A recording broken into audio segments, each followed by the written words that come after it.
Lëvizja vetëvendosje nuk e ka konfirmuar ende mbështetjen e të gjithë deputetëve nga komunitetet jo serbe për ta bërë qeverinë. Si fituese e zgjedhjeve, vetëvendosjes i takon të parës ta formojë qeverinë, por nga zgjedhjet e nëntshkurtit ka fituar 48 mandate të deputetëve e i duhen së paku edhe 13.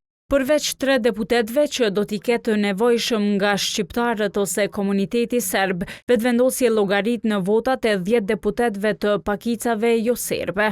Mirëpo deputetët e komuniteteve janë ende të papozicionuar.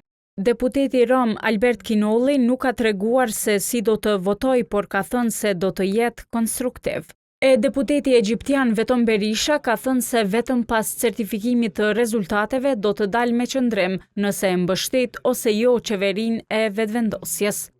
Unë veç kam një vendim në parti që mos më deklaru për media. Jemi të kapresim me u certifiku rezultatet edhe me këshirë pastaj varësisht prej diskutimeve dhe me vazhdu ma të tjetë.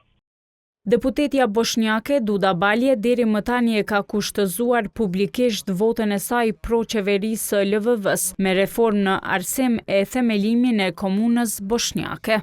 Elbert Krasniqin nga komuniteti egjiptian që ka fituar ulse në kuvende që shërben si ministër aktuali i qeverisë Kurti, ka thënë se do ta vazhdojë bashkëpunimin me vetëvendosjen, por se nuk i shet të dobishme kushtëzimet që po bëhen nga deputetët e pakicave.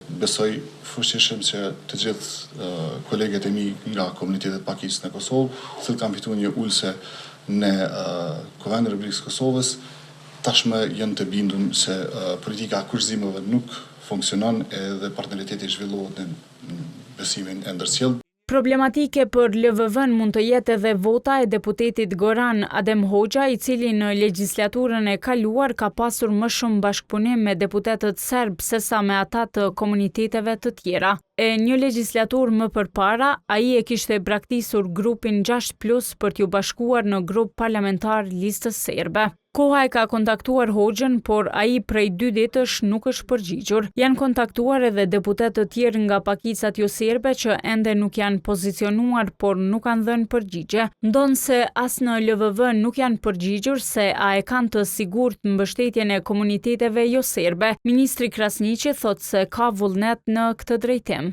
Unë mund të flas vetëm për veten, po nga diskutimet që i kam edhe me kolegët e tjerë që janë edhe në qeveri, partner të kësaj qeverisë Kurti 2, vullneti i gjithë atyre është që të jenë pjesë e qeverisë Kurti 3. Njohësi rrethanave politike, Mazlum Baraliu thotë se kërkesat e pakicave mund të harmonizohen dhe vetëvendosje mund të arrijë formimin e qeverisë, por sipas tij ajo do të jetë e përkohshme.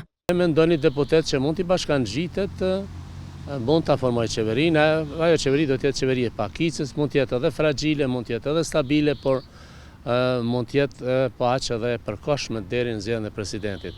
Marr parasysh fuqinë e numrave në kuvend, sipas Baraliut, një qeveri më gjithëpërfshirëse dhe më afatgjate do të ishte ajo mes vetëvendosjes dhe PDK-s.